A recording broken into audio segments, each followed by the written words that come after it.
AHAs, BHAs, PHAs, and enzymatic chemical exfoliants are all over social media, some with raving reviews and others not so much. With an overwhelming abundance of options to choose from, it can be difficult to know where to start. Welcome back to the channel, guys, or if you're new here, welcome. My name is Alexis. I'm a board-certified dermatologist, and in today's video, I'm going to walk you through how to choose the right exfoliant for your specific skin type and your skin concern.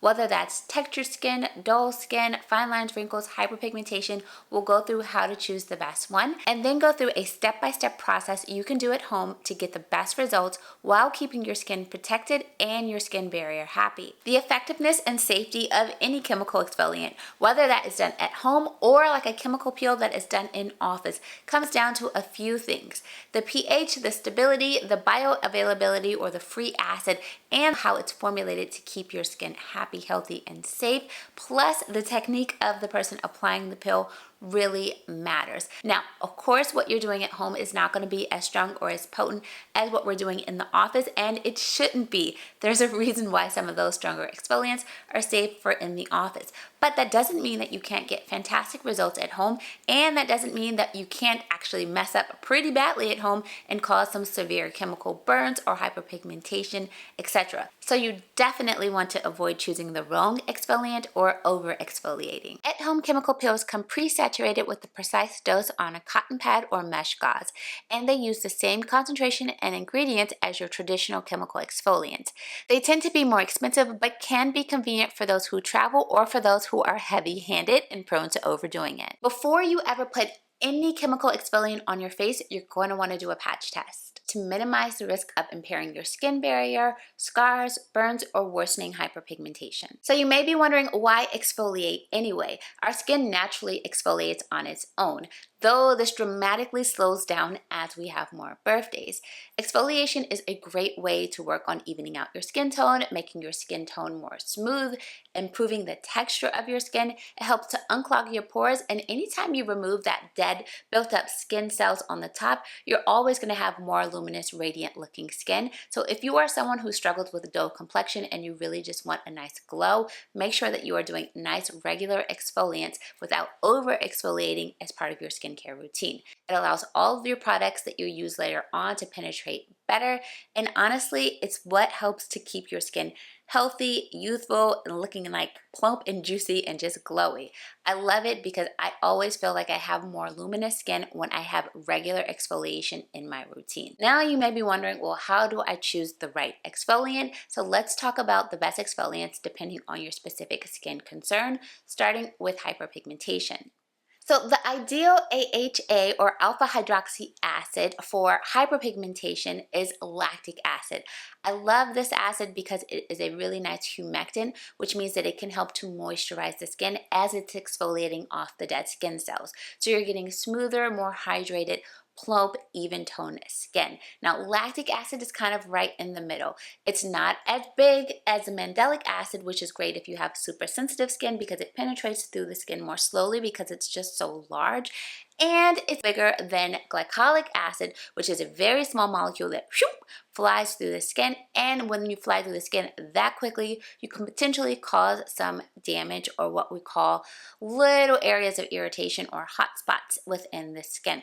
Lactic acid sits right in the middle. You can find this over the counter anywhere between like 5 and up to 10%.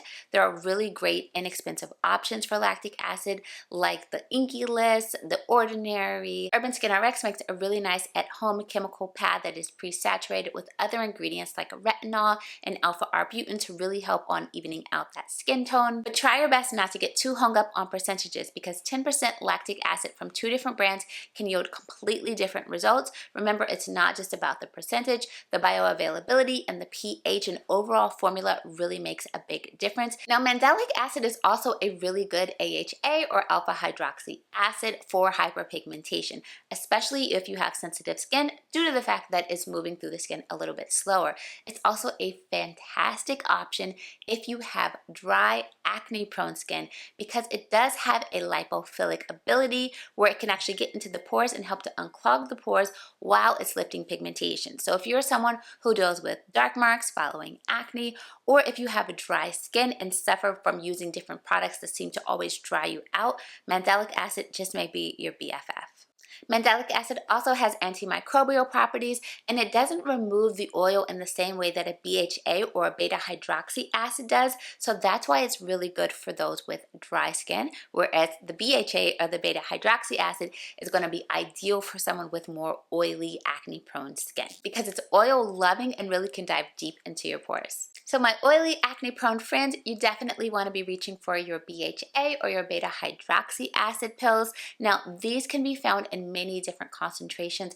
I really like this one here by Yours. It does come on this nice exfoliating pad, so you're getting a little bit of that physical exfoliation as well as the salicylic acid, which is amazing for diving deep into the skin, removing excess oil. It's fantastic if you're needing to minimize your pores, get rid of some congestion, and improve the texture of your skin. For my super sensitive stoles, look for polyhydroxy acid to be the main star ingredient of your exfoliants. Polyhydroxy acids like gluconolactone is a very gentle exfoliant. It is a water magnet. It is super hydrating and it has anti-exfoliating properties.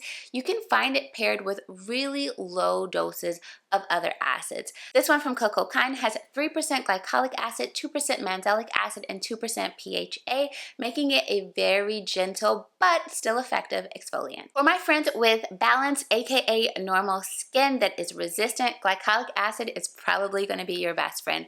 It's fantastic for so many things, from hyperpigmentation to fine lines and wrinkles, improving your tone and texture of your skin. It's really good for anything that's like bumpy and rough. So like keratosis pilaris that's found on the body, it can be amazing for. If you find that your makeup is not sitting as nicely as you would like because of texture on the skin, glycolic acid can really help with this too. Now, glycolic acid can be very powerful, so you definitely want to start low and go slow here. I'm gonna pop some different ones here on the screen that has various different percentages, and if you really want to use a higher percentage, go into a dermatology office for safety. For dull, tired, stressed, mature, or aging skin, retinol at home chemical peels can be fantastic. Exfoliant makes a really nice retinol at home chemical peel that comes on a pre-saturated cotton pad. It takes all of the guesswork out of using this product. Cellular renewal happens best at night while we're sleeping, so I definitely recommend to use your chemical exfoliant at night. They can also make you more sensitive to the sun, so make sure that you are using a sunscreen in the morning following your chemical exfoliant. This is not the time to experiment with a new sunscreen.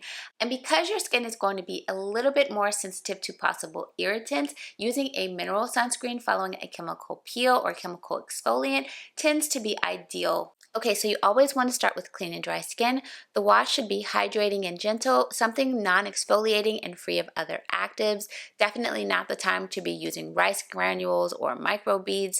I also apply Avent thermal spring water to rehydrate, and then I let that dry. Once my skin is cleansed and ready to peel, I may or may not use gloves. For like leave-ons on my face, I don't use gloves. If I'm doing something a little bit more heavy duty, like on the body to try and tighten skin post babies, then I may put on my gloves. This is definitely not mandatory, but as someone with sensitive eczema-prone skin that sometimes flares, so I'm extra cautious not to exfoliate my fingers, especially when I'm using stronger exfoliants, which I tend to reserve for my body. Next, I put a protective balm on the corners of my eyes, nose, and mouth to avoid irritation. Depending on your chemical peel, you may be directed to use a spatula or a dropper.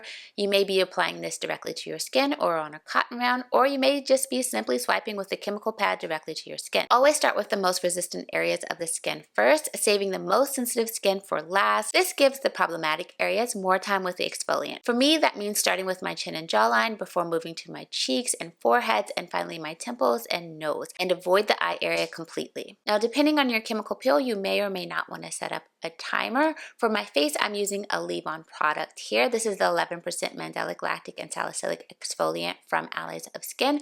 I love it, but it is super pricey, so let me pop an alternative, less expensive one here on the screen. For my body, I'm using the more robust Paula's Choice exfoliant, and so I'm definitely setting up a timer here. If you have a rinse off exfoliant, make sure that you are rinsing off with cool water and follow that up with a pH balanced cleanser to make sure that the exfoliants are no longer active on your face. Be super gentle with your skin. Gently pat here with a towel or air dry. Being too aggressive right after a peel can lead to micro traumas and irritations that can lead to hyperpigmentation. And then following your at-home chemical peel, make sure not to use other AHAs or BHAs and to nourish and protect your skin barrier with an omega-rich fatty acid moisturizer that is free from strong actives like retinols or vitamin C. Just a few more tips. I often get asked if you can use a retinoid and exfoliant on the same night. I do not recommend this. I would say use them on alternate nights and exfoliate max 1 to 2 times weekly so that you can avoid irritation and give your skin barrier a chance to recover and repair. Now, I definitely recommend that you use your exfoliants at nighttime and then you follow it up with a sunscreen the next morning.